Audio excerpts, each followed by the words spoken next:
और इस वक्त की बहुत बड़ी खबर, मैं सीधा पॉइंट पे आना चाहता हूं। ईरान ने अपने डिफेंस सिस्टम से अमेरिका की टॉमहॉक मिसाइल को गिराने का दावा किया है। देखिए, ये बहुत बड़ी खबर है। जो लोग डिफेंस इंडस्ट्री से जुड़े हैं, जो इस बात का मतलब समझते हैं कि अगर अमेरिका की टॉमहॉक मिसाइल तबाह करता है ईरान, तो ये ईरान की इस जंग की सबसे बड़ी कामयाबी में से एक है। देखिए, ऑलरेडी अमेरिका इस बात से हैरान है, डोनाल्ड ट्रंप परेशान है, पीट हेगसेथ हैरान है कि कैसे ईरान की जो मिसाइल्स हैं उसने पेट्रियट सिस्टम तबाह कर दिया है, थार्ड सिस्टम तबाह कर दिया है। और उसके बाद अब खबर आ रही है कि अमेरिका की टॉमहॉक मिसाइल को मार गिराया है ईरान ने। जो खबर है पहले उसकी चर्चा करें। The Islamic revolutionary guard corps claims its air defence unit intercepted and destroyed a US made Tomahawk cruise missile over Khanuj in Iran Kerman province before it could reach its target. Iran ने यह दावा किया है जो केरमनशाह province है वहां पर एक टॉमहॉक मिसाइल दागी गई थी जिसे ईरान के डिफेंस सिस्टम ने तबाह कर दिया है। According to press TV, the missile was detected, tracked and neutralised by Iran's air defence unit during ongoing US military strikes. जो खबरें ईरान में हैं, ईरान का जो प्रेस ये दावा कर रहा है कि इस मिसाइल को डिटेक्ट किया गया, डिफेंस मिसाइल फायर की गई और इसे डिस्ट्रॉय कर दिया गया हवा में। देखिए, टॉमहॉक वो मिसाइल है जो अमेरिका की सबसे डेडली क्रूज मिसाइल मानी जाती है। और जब इस तरह की खबरें आ रही थी कि यूक्रेन में टॉमहॉक मिसाइल तैनात होने वाली हैं, तो पुतिन ने जो है वो हाहाकार मचा दिया था कि अगर यहां पर आई तो मैं हमला कर दूंगा सीधा यूरोप पर। यहां तक धमकी दे दी थी उन्होंने। अब ऐसे में आप देखिए, ईरान का ये दावा है टॉमहॉक मिसाइल गिराने का। आप एक बार, अगर टॉमहॉक मिसाइल इतना अहम क्यों है ये पूरा मामला, अगर आप टॉमहॉक मिसाइल्स की जो फीचर्स हैं उस पर डिस्कशन करें। एक तो ये अपने साथ करीब 500 किलो तक का वॉरहेड लेके जा सकती है, यानी 500 किलो तक का बॉम्ब अपने साथ लेके जो है वो ट्रैवल कर सकती है। इसकी स्पीड करीब 900 किलोमीटर प्रति घंटा है, इसकी रफ्तार है। ये बेहद कम ऊंचाई पर उड़ती है, क्रूज मिसाइल है, यानी महज कुछ मीटर ऊपर जमीन पर उड़ती है। इसकी वजह से इसे डिटेक्ट करना, डिस्ट्रॉय करना बेहद मुश्किल होता है। इसीलिए इसे डिटेक्ट करना बहुत बड़ा चैलेंज है। और टॉमहॉक मिसाइल्स के डिटेक्ट करने के बहुत ही कम एग्जांपल्स मिलेंगे अगर आप उसको सर्च भी करेंगे तो। इसमें नेविगेशन सिस्टम है, जीपीएस है, टेरेन मैपिंग है, डिजिटल मैप है, मैचिंग, ये सब जो टेक्नोलॉजीज़ हैं, terrain counting, matching, telecom technologies, ये इसको बेहद आधुनिक बनाती है। ये अपना रास्ता बदल सकती है, अपने टारगेट को खोज के हिट कर लेगी। यानी देखिए, ये ऐसी चीज़ है टॉमहॉक मिसाइल जो सबसे एडवांस मिसाइल्स में से एक है अमेरिका की, खास तौर पर जब शॉर्ट डिस्टेंस टारगेट की बात होती है। हम अभी आईसीबीएम की बात नहीं कर रहे या बैलिस्टिक मिसाइल्स की बात नहीं कर रहे हैं। ये जो शॉर्ट रेंज मिसाइल्स है जो कम डिस्टेंस से फायर की जाती है, इसमें बहुत ही ज़्यादा ये सटीक मानी जाती है। अब देखिए, ऐसे हालात में एक तो इसको बनाने में बहुत वक्त लगता है, करीब 2 साल लग जाते हैं एक मिसाइल बनाने में, और 34 करोड़ के करीब इसका खर्चा आता है, जो इसकी जो जानकारियाँ हैं। अब देखिए, इस पे जो है, इसको डिटेक्ट करने का मतलब ये है कि ईरान के पास, देखिए, ईरान ने दरअसल पिछले, अगर आप 7 दिन की बात करें हमलों की, देखिए कभी भी कोई भी खबर को जब आप एनालाइज करते हैं तो 2 तरीके से, 2 स्तर पर होती है। एक तो पत्रकार की तरह मैंने आपको खबर बता दी साहब कि कुवैत पर हमला हो गया, वहाँ पेट्रियट तबाह हो गया, फिर जो है जॉर्डन में हमले हुए, वहाँ थार्ड सिस्टम तबाह हो गया, इस तरह की बातें। एक होती है आप उसको एक्सपर्ट्स के साथ चर्चा करते हैं, उसको समझने की कोशिश करते हैं कि इसके क्या मायने हैं, यानी आप उसका एनालिसिस करते हैं। देखिए, आज एक, मैं सुबह अपना वीडियो जो मैंने डाला, सुबह वीडियो, सीरैम सिस्टम जो है अमेरिका का, वो तबाह किया गया। सीरैम सिस्टम जो कि ड्रोन्स को डिटेक्ट करने में काम आता है, लेज़र की इसमें तकनीक होती है, इस्तेमाल किया जाता है, उसको तबाह किया, ऐसा दावे ईरान के हैं। उसमें बड़े सारे कमेंट आए कि आप जो है ये नहीं बताते हो कि ईरान में कितनी तबाही हुई, आप अमेरिका की तबाही ज़्यादा क्यों बताते हो। मैं इसका एक जवाब देना चाहता हूँ। देखिए, आप अगर मीडिया को देखेंगे तो आपको बड़ी आसानी से ये डिटेल्स मिल जाएंगे कि ईरान में कहाँ हमला हुआ है, ईरान में क्या तबाह हुआ है, ये बताने वाले आपके पास बहुत सारे सोर्स हैं। लेकिन अमेरिका में कितना नुकसान हुआ है, इजराइल में, ये बताना एक तो बड़ा चैलेंजिंग काम है। देखिए, ये दावे करना बहुत ही, इसमें आपको मेहनत लगेगी, रिसर्च लगेगी, आपके सोर्सेज मजबूत होने चाहिए, तभी आप ये काम कर सकते हैं। इसीलिए हम एक कोशिश करते हैं कि आप तक वो खबर पहुंचाएं जो साधारण इजीली आप तक नहीं पहुंच पा रही है। दूसरी चीज़ ये है कि ईरान के जो हमले होते हैं अमेरिकन बेसिस पे या इजराइल में या मिडिल ईस्ट में, यहाँ से खबरें निकालना बड़ा मुश्किल हो जाता है, क्योंकि मीडिया कवरेज पर बैन लग जाती है इन देशों में कि आप जो है वो मीडिया कवर नहीं कर सकते। आप चाहे सऊदी अरब की बात कर लें, चाहे आप यूएई की बात कर लें, सब जगह निर्देश हो जाता है कि भाई इसको कवर मत करिए। इसी तरह का हाल जो है वो कुवैत में भी है, इजराइल से तस्वीरें बाहर आती नहीं है। तो इन हालात में यहाँ से खबरें निकालना बड़ा मुश्किल होता है, लेकिन उसके बावजूद हम ये कोशिश करते हैं। इसीलिए ज़्यादा खबरें ये होती हैं कि ईरान ने कितना नुकसान पहुंचाया, बात नंबर 1। बात नंबर 2, कई बार आप सिर्फ खबर ही नहीं बताते हो, आपको स्टैंड भी लेना पड़ता है कि क्या चीज़ सच है, क्या चीज़ सही है, क्या चीज़ गलत है। अगर 168 बच्चियों पर टॉमहॉक मिसाइल से हमला होगा तो उसकी आलोचना भी होगी। वो मैं सिर्फ खबर ही नहीं दूंगा, उसकी आलोचना भी करूंगा, और जितनी हो सकती है उतनी करूंगा, क्योंकि आप सिर्फ हर बार सिर्फ एक खबर देने तक सीमित नहीं रह सकते। आपको ये भी बताना होगा कि क्या चीज़ सही हो रही है। अगर बच्चे मर रहे हैं फिलिस्तीन में तो उसको बोला जाएगा कि ये जेनोसाइड है साहब। अगर छोटे छोटे बच्चे मर रहे हैं, 30,000 बच्चों को अगर फिलिस्तीन में भूखा मार दिया जाए तो वह सिर्फ खबर बताने तक कम से कम मैं तो सीमित नहीं रहूंगा। मैं ये भी बताऊंगा कि ये जेनोसाइड है और इसकी आलोचना की जानी चाहिए। ठीक है, तो ये भी बात होती है। दूसरा, आप जब खबरें निकालते हैं वो आपको पता ही है। देखिए, मैं इस बारे में कुछ नहीं कहना चाहता। ये इस वॉर के दौरान की करीब 20 से 25 खबरें ऐसी हैं जो हमने प्रिडिक्ट की और वो बिल्कुल सही हुई। जिस दिन अली खामेनी साहब पर अटैक हुआ था, इस तरह की चर्चाएं शुरू हो गई थी कि बस अब तो हार गया ईरान, अब तो हार गया ईरान।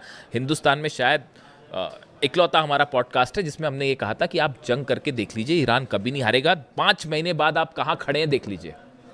हकीकत जानना चाह रहे हैं आप? थार्ड सिस्टम के ऊपर मिसाइल गिरी है, चेक कर लीजिए जाके। तस्वीरें आएंगी बाहर जब आएंगी सैटेलाइट से, ये मैं दावा कर रहा हूं आपको। थार्ड सिस्टम के ऊपर मिसाइल गिरी है। पेट्रियट सिस्टम 3 जगह तबाह हुए हैं। मुझसे कोई कह रहा था कि आप बार बार पेट्रियट, भाई साहब कुवैत में अलग पेट्रियट सिस्टम तबाह हुआ है, बहरीन में अलग तबाह हुआ है, जॉर्डन में तबाह हुआ है। जॉर्डन में तो जहां लगा था ना पेट्रियट सिस्टम, उसके ऊपर खुर्रमशहर 4 मिसाइल गिरी है। पता कर लीजिएगा जाके, अभी दावे आएंगे। 30 प्लेन पिछली बार गिरने की हमने बात कही थी, निकले 42 प्लेन्स गिर गए थे। और इस बार भी अभी बार बार हम कह रहे हैं कि जॉर्डन में बड़ा नुकसान हुआ। F-15 एक गिरने की और एक जलने की बात आ रही है, अभी आप देखते जाइए। अभी जब इस सीनेट कमेटी बैठेगी और 6 महीने बाद बताएगी कि जॉर्डन के बेस पर क्या हुआ, कुवैत के बेस पर क्या हुआ, बहरीन के बेस पर क्या हुआ, तब पता चलेगा। लेटेस्ट जो अपडेट आ रही है कि कुवैत में जो है वो कुवैत की सेना का एक मिलिट्री का बेस है, उसके ऊपर ईरान ने हमला किया है। लेटेस्ट जानकारी बता रहा हूं मैं आपको। कुवैत में मिलिट्री बेस पर अटैक हुआ, लेकिन वो मिलिट्री बेस ऑपरेट अमेरिका कर रहा था, सैनिक अमेरिका के थे, वॉरहेड्स वहां पे जितने भी युद्ध से जुड़ी चीजें थी वो अमेरिका की थी। उसके ऊपर सीधा स्ट्राइक हुई है, मिलिट्री सेंटर के ऊपर सीधा कुवैत पे स्ट्राइक हुई है। और ईरान का दावा है बड़ी संख्या में वहां भी सोल्जर्स घायल हुए अमेरिका के। अब ये बातें कोई स्वीकार करेगा नहीं, लेकिन निकल के आती हैं, तो आपको ये सब चीजें कैलकुलेट करनी पड़ेगी कि भाई कैसे हुआ। इसीलिए ये टॉमहॉक मिसाइल वाला जो है, देखिए, अगर आपने टॉमहॉक मिसाइल मार के गिरा दी, मान लीजिए अगर ये खबर सच है जो ईरान दावे कर रहा है, ईरान के दावे जो हैं कि भाई हमने टॉमहॉक मिसाइल गिरा दी। अब अगर टॉमहॉक मिसाइल गिरा दी और अगर ये खबर सही निकल जाती है, तो आपको फिर ईरान के उन दावों को भी मारना पड़ेगा कि साहब थार्ड उड़ा दिया है और पेट्रियट उड़ा दिया है। फिर आप उसको भी मानिए। फिर आप इस बात में भी कोई आश्चर्य नहीं होगा कि वो जो कह रहा है कि भाई हैंगर्स में जो है F-15 जेट्स खड़े थे, हैंगर के ऊपर मिसाइल मारी और सब तबाह हो गए। वो धीरे धीरे सैटेलाइट तस्वीरें आनी शुरू हो गई हैं। इसीलिए इन खबरों का एनालिसिस जो है मुश्किल है थोड़ा सा। अब देखिए, ये जो अगर अमेरिका के हमलों की बात की जाए, जो अमेरिका ने स्ट्राइक्स की है पिछले 12 घंटे में, केशम आइलैंड्स पर हमले हैं, एहवाज में हमले हैं, खुजेस्तान में हमले हैं, लारक आइलैंड्स के पास हमले हैं, सिरीक पर हमले हैं, बंदर अब्बास में हमले हैं, अधिमेश में और ओमिदी है, ये वो इलाके हैं। करीब 15 इलाके ऐसे हैं जहां पर धमाकों की आवाज़ें हैं पिछले 12 घंटे के अंदर। तो ईरान पे तो स्ट्राइक हो ही रही है, लेकिन जब आप आ जाके सर्च करेंगे तो आपको दुनिया भर के अखबार, दुनिया भर के मीडिया आपको डिटेल बता देगी बड़ी आसानी से कि हाँ भाई, ईरान में जो इस जगह धमाके हुए, ईरान छुपाता भी नहीं उस बात को, बता देता है हाँ यहाँ हमारे हमले हुए हैं, इतने पुल तबाह हुए हैं। आपको ये बात कौन बताएगा कि जॉर्डन में कितने बेस तबाह हुए हैं अमेरिका के, कुवैत में कितने बेस तबाह हुए हैं, बहरीन में कहाँ कहाँ मिसाइल्स गिरी है, अमेज़न के डेटा सेंटर पर हमला हुआ, आज खोल के देख लीजिए पूरी खबरें क्या है। मिसाइल गिरी, उसके 15 मिनट के अंदर हमने खबर अपलोड कर ली थी, परसों का मेरा वीडियो उठा के देख लीजिए आप। अमेज़न का डेटा सेंटर हिट हुआ था 15 मिनट के अंदर, जबकि मैं तो पॉडकास्ट कर रहा हूं। और देखिए ये सब दावे सच साबित होंगे। थर्ड सिस्टम, उससे कई कमेंट्स पे सवाल उठ रहे थे कि ये कैसा हो सकता है, कैसे हो सकता है। पेट्रियट सिस्टम तबाह हुआ है, थर्ड सिस्टम तबाह हुआ है, जेट्स कई जलने की खबर है, और अब ये है ये टॉमहॉक वाले जो ये अभी दावे के लेवल पे है। इसको वेरीफाई करने में टाइम लगेगा, है या नहीं है, टाइम लगेगा, लेकिन ये दावा चूंकि है और बहुत बड़ा दावा है, तो टॉमहॉक मिसाइल को मार गिराना आसान बात नहीं है। अब इसके अलावा देखिए 13 दिन में 55 लोगों की मौत है ईरान में। ये ईरान की तरफ से कहा गया है कि ये जो 13वीं दिन की स्ट्राइक हुई बीती रात, इन 13 दिनों में ईरान में 55 लोगों की मौत हो गई है। और अब देखिए हमले जो हो रहे हैं वो सेंट्रल ईरान पे हो रहे हैं। आप इस बात को समझिए। पहले 2 कोशिशें चल रही हैं डोनाल्ड ट्रंप की तरफ से, अमेरिका की तरफ से। एक, हॉर्मूज के आसपास हमले किए जाएं। पहले इन्होंने कोशिश की कि मेन लैंड से हॉर्मूज को हम अलग कर दें। 11 दिन तक जो बमबारी थी उसकी कोशिश ही यही थी। ये शायद चाहते थे ग्राउंड ऑपरेशन करें, और वो एक कोशिश थी कि भाई बंदर अब्बास हो गया, केशम हो गया, लारक आइलैंड हो गया, सिरिक हो, इन सब का हम मेन लैंड ईरान से कनेक्शन तोड़ दें। इसलिए पुल तोड़ रहे थे बम गिरा के। वो पुल तोड़ दे रहे हैं, वो 6 घंटे के अंदर साहब पुल बना दिया फिर से। ऐसी भी तस्वीर आई है। बंदर अब्बास के पास एक पुल पर हमला हुआ और वो पुल गिरा, मेन कनेक्शन लाइन थी, वो जैसी गिरी उसके वो अमला वहाँ खड़ा हो गया, तुरंत जाके उसको बनाने में जुट गया। ऐसी ईरान थोड़ी ना। आप खुद सोचिए इस बात को, जो मेरे पे सवाल उठा रहे हैं, जरा वो इस बात को सोचें। दुनिया में इजराइल की आर्मी और उसकी ताकत आप जानते ही हैं। अमेरिका के पास आप हथियार देख लीजिए, अरब देशों, इन सब से एक देश मुल्क लड़ाई कर रहा है पिछले 5 महीने से। और आप क्या कर पाए? आप क्या ईरान में कब्जा कर पाए, कदम रख पाए? डर रहे हैं अभी भी डर है साहब कि अगर वहाँ कदम रखेंगे तो पता नहीं क्या होगा। इसी वजह से ऑपरेशन नहीं हुआ। वो एयर स्ट्राइक्स होती रही, लेकिन ये जो ग्राउंड ऑपरेशन वाला प्लान है फिर कैंसिल हो गया। ये कोशिश कर रहे थे केशम आइलैंड पे और या फिर अबू मूसा आइलैंड पे या ऐसे किसी आइलैंड पर कब्जा करने की, लेकिन वो हो नहीं पा रहा है। क्यों? डर रहे हैं साहब हमला कर। वो तो जो छोड़िए, वो तो ऐसा ठोक रहे हैं। हॉर्मूज में एक जहाज़ गिरने की तस्वीर देखी आपने? वो हॉर्मूज में अभी जब कंफर्म हो जाएगा तो मैं बताऊंगा क्या। अभी ये कंफर्म नहीं है कि कौन सा जेट गिरा है। अमेरिका का एक जेट हिट किया गया है हॉर्मूज के आसमान में, उसके गिरते हुए और आग लगती हुई तस्वीरें हैं। अब वो कौन सा है, वो इनका वो महंगा वाला ड्रोन, क्या नाम है उसका, वो ड्रोन है या कोई F-15 तो नहीं हिट हो गया? इस तरह की भी खबरें हैं। अब अभी वो सच्चाई जब होगी तब सामने आएगी। MQ-9 रिपर ड्रोन तो ऐसे गिर रहे हैं जैसे बच्चे मार के गिरा देते हैं, पतंगों को गिरा देते हैं, खींच के काट देते हैं, वैसे रिपर ड्रोन्स गिर रहे हैं। पता नहीं कितने अरब का है वो। तो अब वो रिपर ड्रोन गिरा है या फिर F-35 F-15 जो है वो फिर से डाउन हो गया है हॉर्मूज में। उसकी तस्वीरें हैं, अब देखना पड़ेगा उसमें सच्चाई क्या है।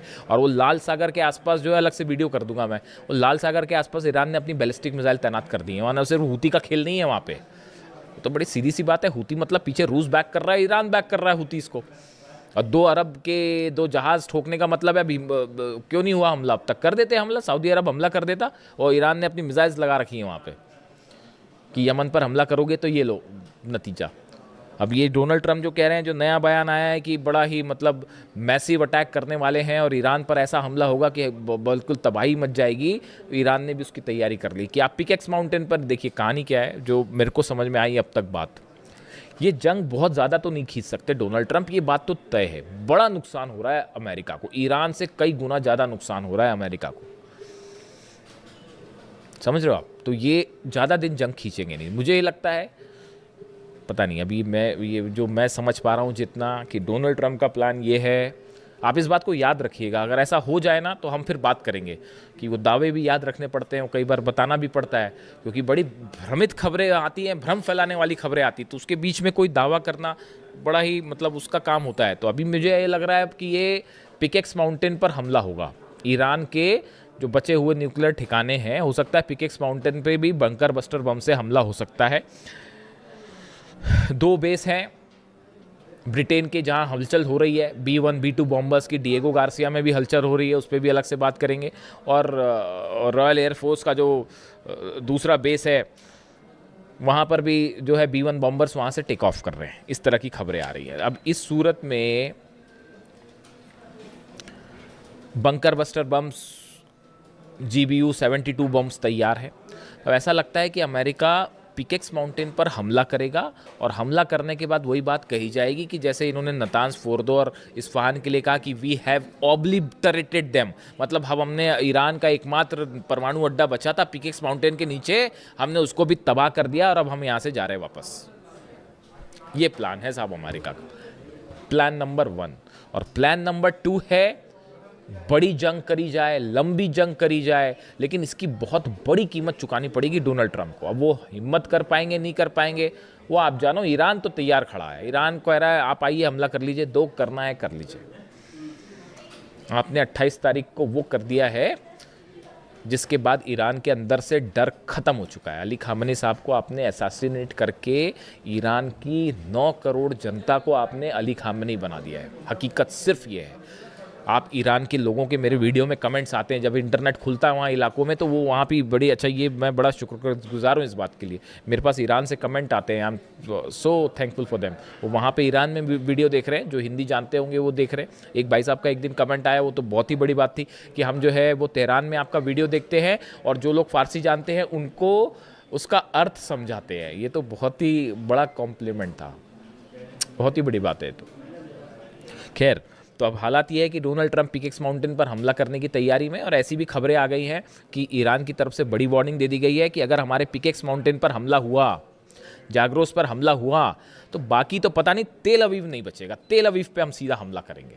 वो ईरान ने अपनी प्लानिंग कर रखी है। वो मैं आपको बताऊंगा कैसे नेटो के बेसिस पर हमला होने वाला है, यूरोप कैसे खतरे की जद में है, और कैसे जो है वो तेल अवीव से सीधा इजराइल पर हमला कर देगा ईरान अगर पिकेक्स माउंटेन पर न्यूक्लियर सेंटर्स पर हमले होते हैं तो। लेकिन इस बीच बड़ा डेवलपमेंट ये है साहब कि अब्बास अराक्ची साहब की लावरोव से मुलाकात हुई है, रूस के विदेश मंत्री से, और चीन के विदेश मंत्री वांग यी से मुलाकात हुई है। एससीओ समिट हो रही है उसमें, और उसमें काफ़ी सारे डेवलपमेंट हैं। देखिए, बड़ी चीज़ें होती हैं जब आप डिप्लोमेसी की बात करते हैं। देखिए, जितनी लंबी जंग उतनी बड़ी ईरान की जीत, हकीकत यही है। तो अब ये रूस का क्या कहना है, चीन का क्या कहना है, ये सब चीज़ें तय करेंगी कि आगे क्या होने वाला है। लेकिन फिलहाल जहाँ से बात शुरू की थी कि अगर वाकई ईरान ने टॉमहॉक मिसाइल गिरा दी है, तो ये तो ईरान ने वाकई गजब कर दिया है। वीडियो कैसा लगा कमेंट करके ज़रूर बताएं। Thank you so much.